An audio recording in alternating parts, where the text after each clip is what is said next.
시청자 여러분 안녕하십니까? 익산 시정 뉴스입니다. 익산의 상병수당 시범사업 5개월 만에 231명이 1억 4천여만 원을 보장받았습니다. 이는 다른 시범 지자체 4곳의 평균 지급액보다 59% 높은데요. 상병수당은 부상이나 질병으로 경제활동이 어려운 근로자에게 하루 46,180원씩 최대 90일간 지원하고 있습니다. 뼈 절제 이식 수술로 입원 치료를 받은 A씨. 1차 수술 후에도 재수술을 진행했습니다. A씨는 치료비가 부담돼 무리하게 근무해야 하는 상황에 상병수당 제도로 일정 소득을 보장받았습니다. 걷지도 못하고 움직이지도 못하고 누워있던 상황인데 이게 수술을 7월에 했는데요. 그때 8월 말일기 퇴원하면서 바로 신청을 했어요. 그게 심사 떨어져가지고 입금이 딱 들어오더라고요. 180만 원 받.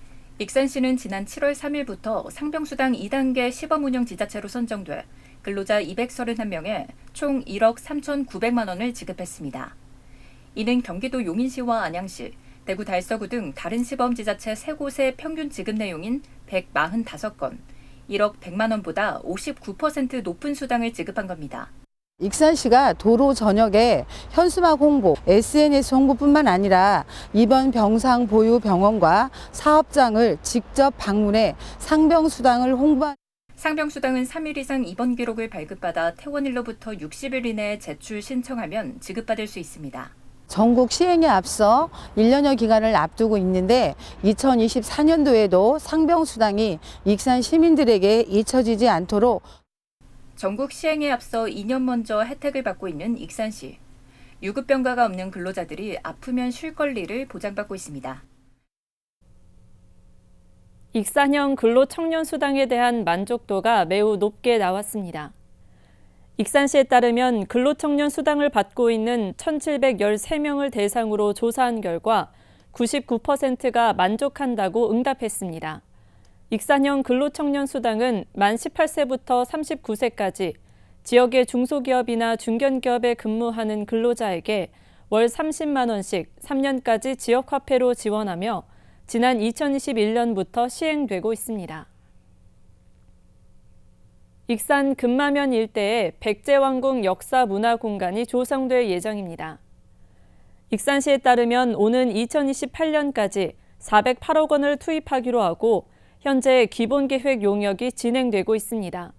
백제왕궁 역사문화공간은 세계유산 탐방 거점센터 인근 3만 8천여 제곱미터의 건물 6동을 짓고 백제식 전통 정원과 왕궁 공방, 왕궁 생활체험 공간 등을 마련할 계획입니다. 정원율 익산시장이 국립한센인 요양병원 건립 추진에 나섰습니다. 시에 따르면 정 시장은 27일 보건복지부와 한센인 총연합회, 한센인 단체 대표 등을 만나 지난 5월 용역 결과를 바탕으로 한센인 의료서비스 시설 건립과 예산 확보 등을 요구했습니다. 한편 지난 5월 용역 결과 국립한센인 요양병원은 150병상 기준 순 현재 가치 195억 원, 비용 대비 편익 1.31이 나와 경제적 타당성을 인정받았습니다. 익산 주얼리 집적산업센터에 라이브 커머스 전용 스튜디오가 29일부터 본격 가동됐습니다. 첫날에만 4개 업체가 직접 실시간 방송을 진행하는 등 익산 패션 주얼리 산업이 온라인 소비 시장 공략에 나섰습니다. 생방송이 이뤄지고 있는 스튜디오. 화려한 디자인을 뽐내는 각종 패션 주얼리 제품이 실시간으로 소비자에게 소개되고 있습니다. 제품 설명과 주문, 판매가 동시에 이뤄지는 라이브 커머스입니다. 지금 빛나는 스튜디오를 이용해서 라이브 커머스를 통해서 판매를 많이 할 계획이고요. 그리고 온라인으로 하다 보면 마케팅이 필요한데 이제 SNS를 통해서 마케팅을 많이 할 계획입니다. 익산 패션 주얼리 업체들은 온라인 소비 시장 공략을 위해 13주에 걸쳐 전문 교육을 받았습니다. 홍보용 사진 촬영부터 진행 대본 구성, 방송 카메라 영상 촬영, 쇼호스트 진행까지 분야별 교육을 거쳤습니다. 주얼리 업체 임직원들이 생방송 현장에 투입돼 직접 방송을 제작하고 송출하는 겁니다. 각자 이제 우후죽순으로 우리 대표님들께서 나름 아름아름 이제 1인 방송들을 해오셨어요. 그래서 그것들에 대한 틀을 좀 잡아드리고 실제로 이제 빛나는 스튜디오가 세팅이 됐기 때문에 1인 방송을 했을 때 하고 이 장비를 운영해서 방송을 했을 때는 투입되는 인력이라던가 우리가 사전에 준비해야 될 것들이 좀 많거든요. 주얼리 집적산업센터에 마련된 라이브 커머스 전용 공간은 빛나는 스튜디오입니다. 정부 공모사업으로 4억 원이 투입돼 생방송이 가능한 스튜디오 2개와 주얼리 제품 촬영 공간, 화상 디지털 회의실 등을 갖췄습니다. 시험 방송을 마치고 29일부터 가동됐습니다. 매주 수요일이면 익산 지역 패션 주얼리 업체 서너 곳 정도가 판매 방송을 진행하게 됩니다. 브랜드 가치를 올려보자, 그런 것들을 계속 논의를 많이 했어요. 그러면 우리가 매출을 일으킬 수 있는 실질적인 비즈니스 모델이 있어야 하거든요. 그래서 그걸 구축하기 위해서 이 빛나는 스튜디오를 이제 모두들 생각하셨고요. 앞으로 패션 주얼리 업체들은 출자를 통한 별도의 공동조합을 만들어 라이브 커머스 활동을 더욱 체계화시킬 방침입니다. 경쟁이 치열한 만큼 온라인 플랫폼 운영 역량을 강화할 필요성을 느끼고 있습니다. 이제 아무래도 이게 공동으로 사용하는 공간이다 보니까 이제 관리하실 수 있는 인력이 조금 부족해요. 그쪽이 조금 충원이 되면 좋을 것 같습니다. 인지도 상승과 판로 개척을 위해 라이브 커머스에 도전장을 던진 익산 패션 주얼리. 온라인 소비 시장을 성공적으로 공략하면서 패션 주얼리 산업의 경쟁력이 부활하게 될지 주목됩니다. 군산시가 기본형 공익직불금 231억 원을 지급합니다. 기본형 공익직불금은 농촌의 공익기능 증진과 농업인 소득 안정을 위한 것으로 올해는 1253명이 받게 됩니다.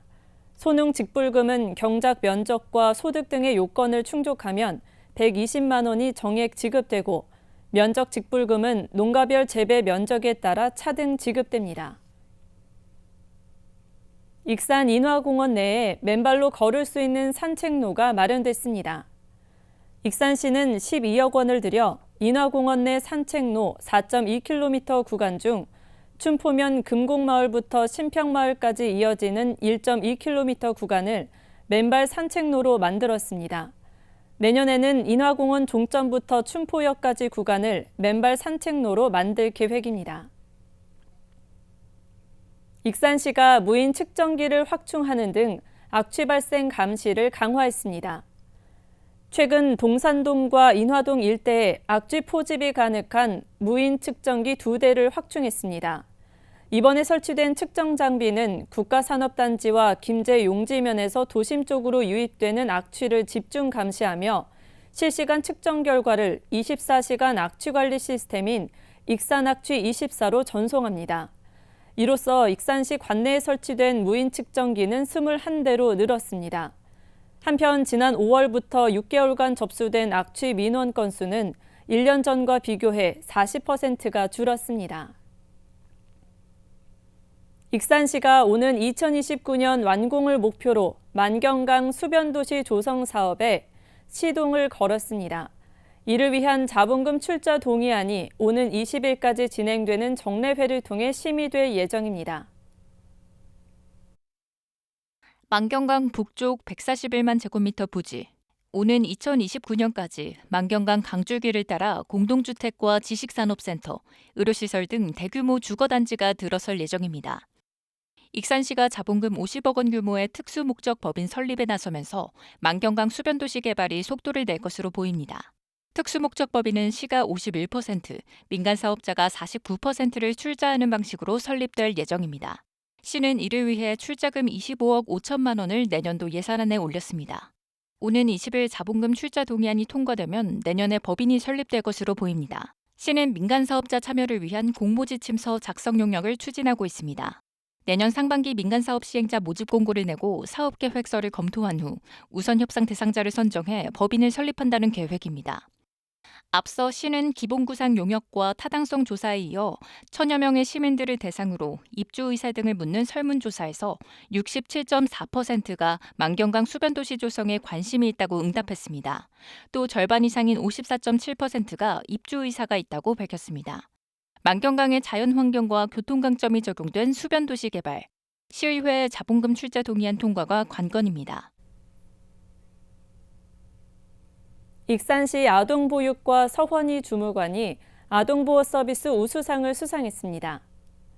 서 주무관은 29일 2023년 아동보호 서비스 실천 사례 공모전에서 보호가 필요한 아동에 대한 후원자 서비스 체계를 구축한 내용 등으로 우수상을 받았습니다.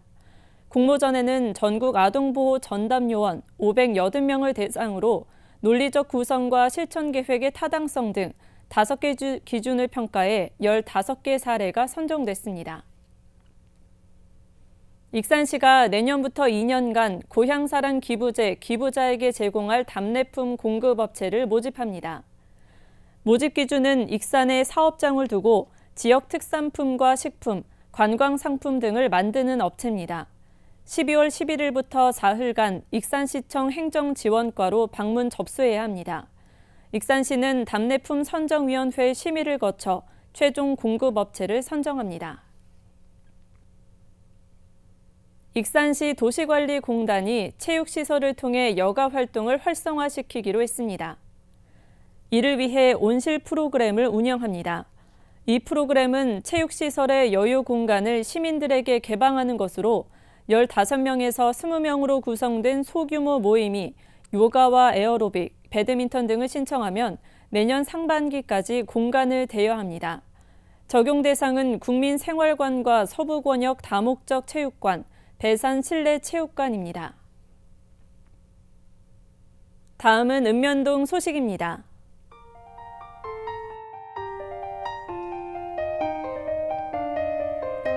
익산시 송학동 통장협의회와 주민자치위원회, 지역사회 보장협의체, 새마을 부녀회가 밑반찬을 준비하고 성금을 모금했습니다. 이번 반찬과 성금은 어려운 이웃에게 기탁될 예정입니다.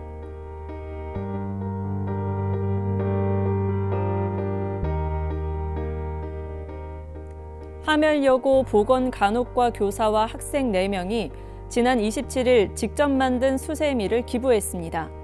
학생들은 손뜨개로 수세미 약 50여 개를 만들어 하멸읍 행정복지센터에 전달했습니다. 해당 수세미는 복지 사각지대에 놓인 가정에 방문해 수세미를 전달할 예정입니다.